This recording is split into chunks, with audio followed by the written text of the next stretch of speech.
I'm really grateful to introduce one of the final speakers of today, which is the Leopard Conservancy. And so we've traveled all over the world today, but for the next 20 minutes or so, you'll hear about the habitat of the high mountains of the Himalayas in Asia. And so Leopard Conservancy has been working in Central Asia for many years now. Many of you know the founder, Dr. Rodney Jackson, but the organization has really centralized to support indigenous communities and their coexistence with snow leopards.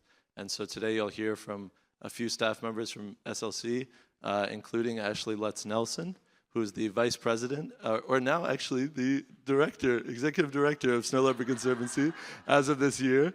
And so Ashley's taking the lead now on this organization, and we're really happy to see her take the hands over from Rodney and do a great job of leading this group.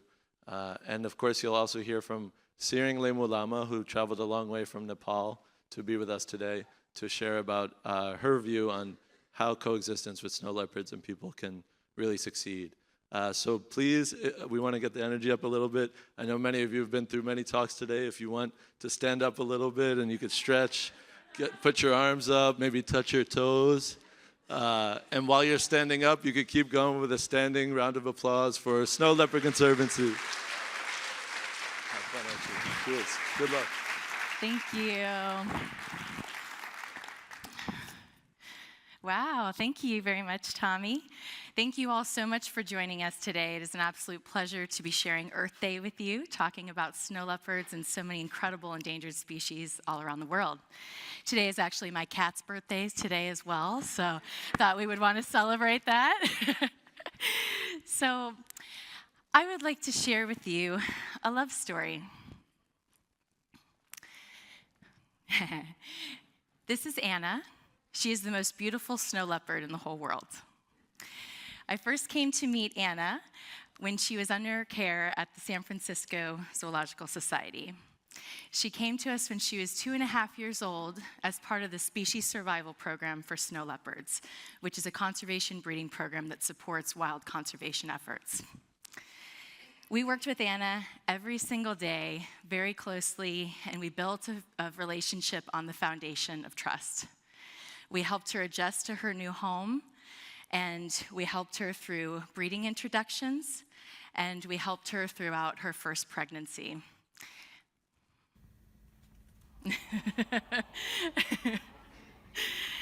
Anna was a perfect first-time mother. Aren't they just adorable?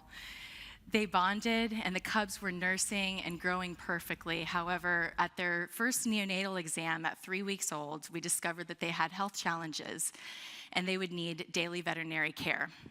But fortunately, since we had a foundation of trust built with Anna, we were able to work with this family every single day, and this gave us the unique opportunity to gain insight into mother-rearing behavior that would otherwise not be possible in the wild due to the species' incredibly elusive nature.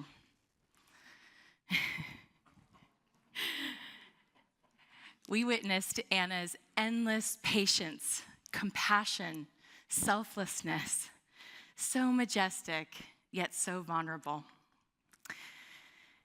Anna's vigilance, every now and again, she would let down her guard just every now and again and run over and tag the cubs and do her flying, leaping ability in the air to show off her amazing hunting skills. And the cubs soaked in every lesson, imitating her. And even though living in a zoo, they had all these instincts and they wanted to refine their predatory skills, which is so important that they do. And the cubs, over the course of the year, gained their strength. They became more agile, and I'm happy to say they overcame their health challenges with Anna's love and devotion and our supportive care. Anna and her cubs have inspired millions of people to care about snow leopards and protect them in the wild. Inspiration drives motivation for positive change, for we protect what we love, and that is what makes the world a better place for people and animals.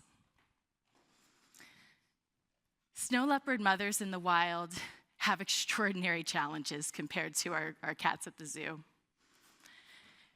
So raising cubs until adulthood requires truly heroic efforts. Snow leopard mothers need to hunt nearly every day to feed hungry growing cubs, and the inherent risk and danger in this is extraordinary.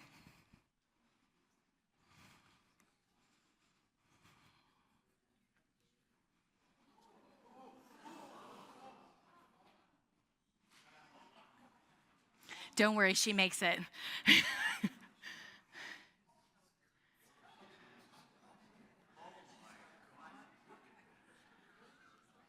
This video was taken 3 weeks ago in Ladakh, India, hunting a urial, which is a wild sheep. So you can see the inherent risk of everyday life as a mother snow leopard is extraordinary.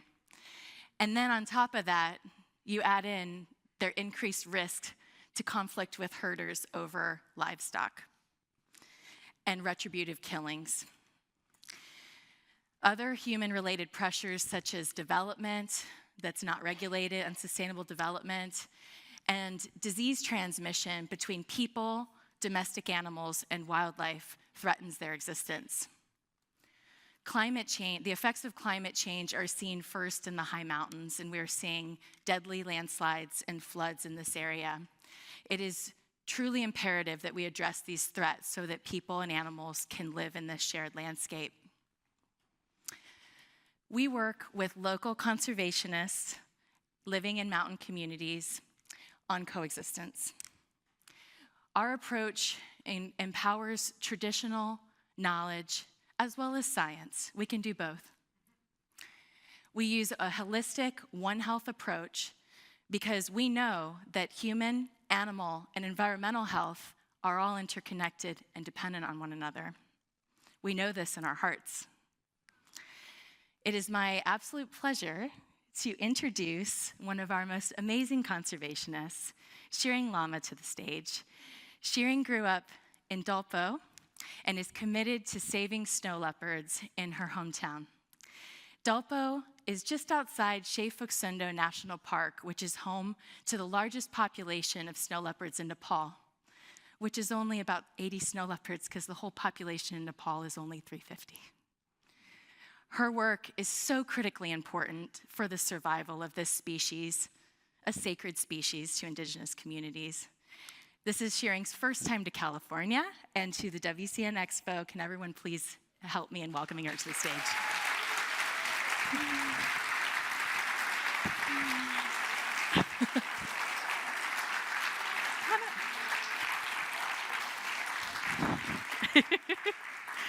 There you are. All right, you got this.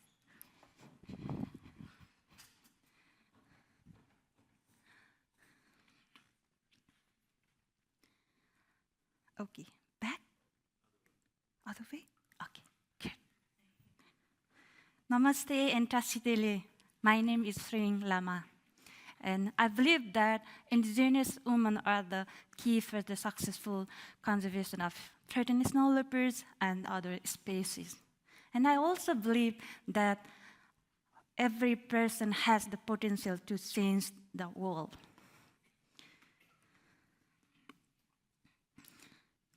I was born in Nepal remote Dolpo district, deep in the high Himalayas. And my ancestors lived in balance with the snow leopards, lammergers, Tibetan wolves, and blue sheep, and more for centuries. In my village, my ancestors built a Bon monastery on the lake, on the bank of the beautiful forks in the lake. The Bon monastery was built to stop the killing of mox deer from the hunters for their mox. So this is an example of how our people have believed that conservation is spiritual practices for over the 4 centuries. I have trained as a conservationist and have spent past 10 years working to save the snow leopard population in my hometown Dolpa region. I focus only snow leopards because in my born religions or culture or practices, snow leopard has a special role as a guardian of our mountain landscape.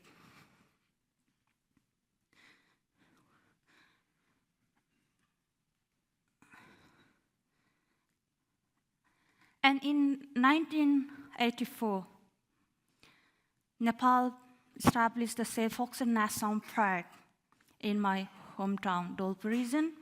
Unlike the national park in the America, the Sefox National Park is a home to the dozens of ancient communities with over 12,000 people who struggle to survive in the harsh environment mountain. When the national park arrived, our traditional practices and customary law are replaced by the bureaucratic rules that are enforced by the military.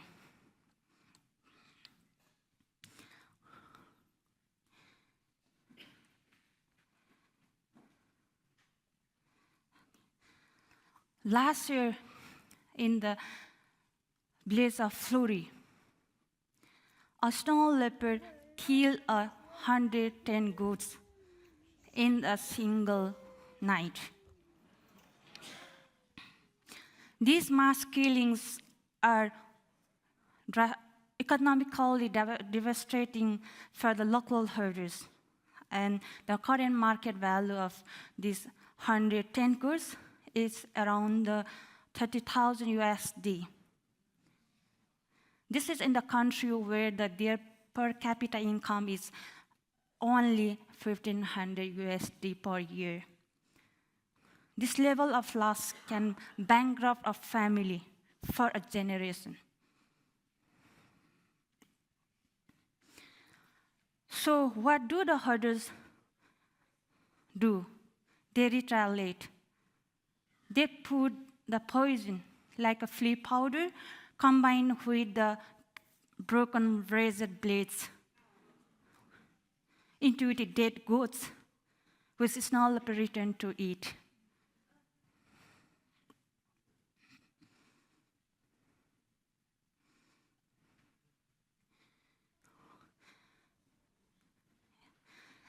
Yeah. Since 2016, I have been known about the death of 11 snow leopards within the national park. Between the 2019 and 2021, the national park and conservation organization put the GPS collar on the 4 healthy snow leopards in the wilderness. These 4 snow leopards adjusted to the collars well and quickly resumed to the normal hunting patterns. But within a year of each collaring year, these 4 snow leopards were found dead. Despite spending the hundreds of thousands of dollars on the collaring program, the National Park and the conservation organization didn't take this death seriously and have still not taken any direct step to address the issues. And this is remember, this is from a population of only 90 animals. 90 animals. As I said earlier, one person can change the world. I believe this, but I also know that these indigenous communities, or in particularly indigenous women, hold the key. Why indigenous women? They are the ones who stay in the Dolpa regions and they stay in the villages. Women are the front lines of the conflict with the snow leopards, and they are the primary herders. They travel across the landscape and tending the animals and interacting with the snow leopards. When their family lose the income to the snow leopard attacks, it is the woman who suffered the most.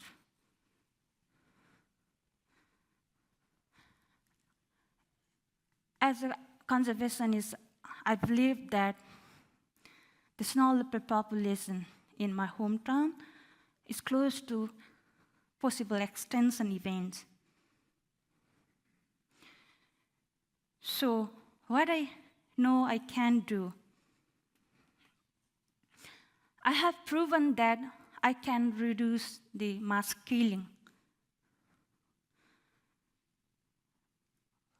First, I'm developing the new design for predator-proof corals to protect the both livestock and the snow leopards. And the material used for the predator-proof corals is like partnering with the local business to avoid the cycle of dependency on other people's money and agenda. So with the support from the Leopard Conservancy, I provide the herders with the simple fox light, solar power fox light, that's flash in the night and scare the snow leopards. The fox light the herders use, they said, have experienced that it's a zero mass killing.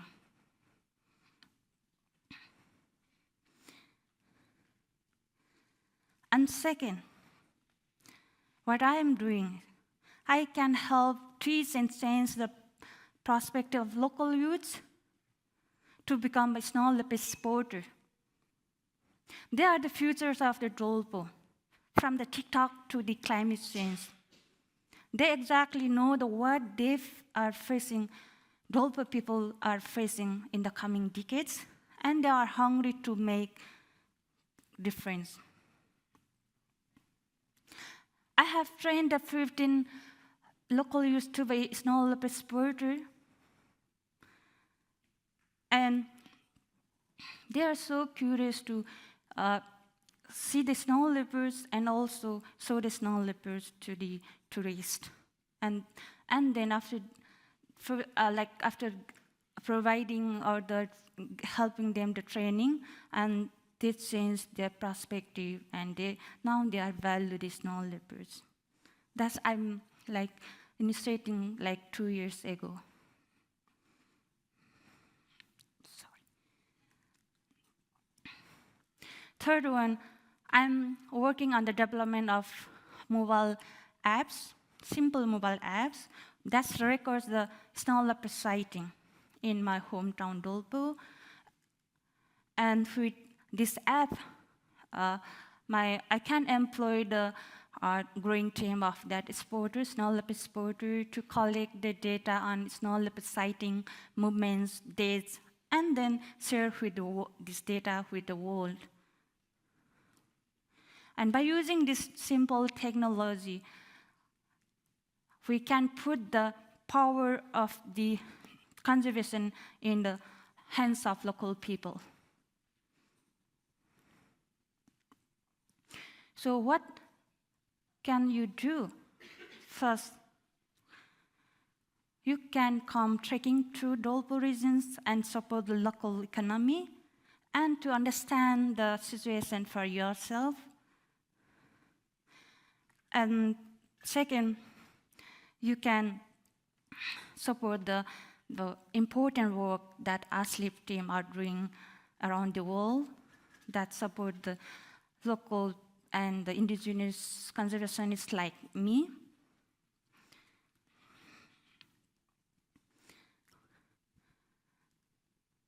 The last thing that I'm doing is standing here in the San Francisco. As a conservationist, as an indigenous woman, I can put the pressure on the conservation organization to take the needs and rights and the perspective of local indigenous communities seriously, And as indigenous woman, I can tell you that it's not happening in the real way, but instead, it must if we need to succeed. Thank you. Thank you.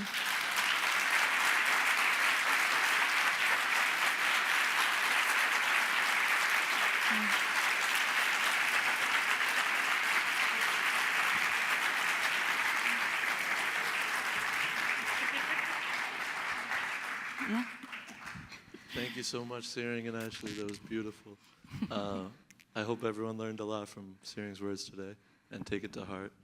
We have time for 1 or 2 questions from the audience. So if you want to raise your hand, and we can try to run a mic.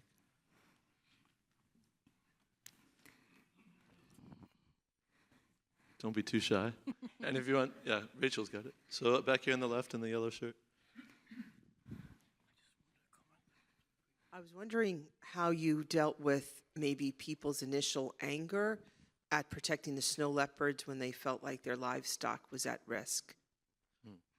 So thank you so much for your question. I also want to welcome Rodney Jackson, the founder of the Leopard Conservancy, on stage.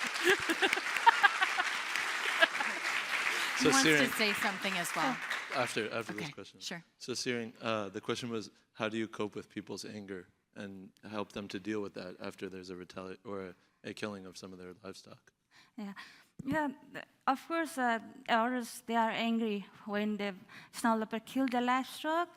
And that's why I'm here in my hometown to protect the snow leopard by supporting them, like training the local youth, supporting them, the predator-proof corals and foxlight, that's kinds of mitigation like activities. Okay, thank you.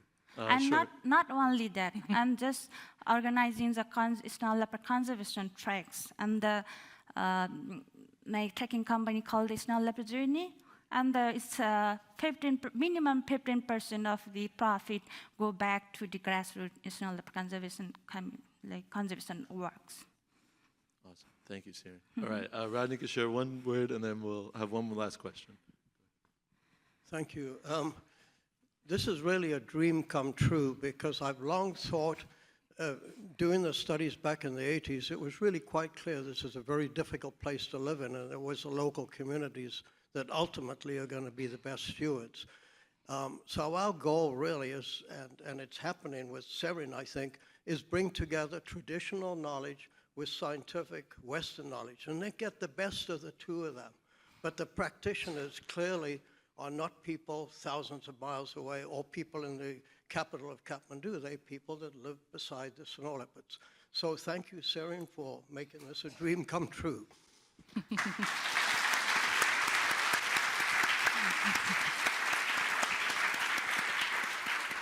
Thank you so much, Rodney. Okay, one last question from the audience.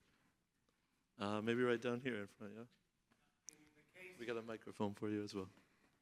In the case of that extreme mortality of sheep that you showed, is it normal to leave that many animals unattended overnight? And isn't it one of the practices you're doing to bring the animals into a protected corral at night to prevent that? So was that a normal case to leave them, what I assume would be unattended overnight?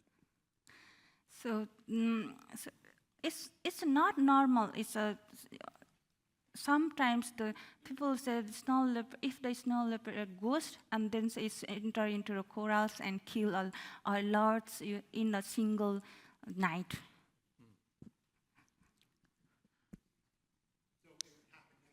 Inside the corals, because thank you for the good questions. Because the corals is traditional corals and not the like a height of the coral. It's just like a lace and jump over. Why the people they make the corals stone corals like lower, because there is no treeless like edit area and no more stone. That's why. Ashley, could you maybe share a little bit about how the snow leopard gets agitated too once it gets into the corral?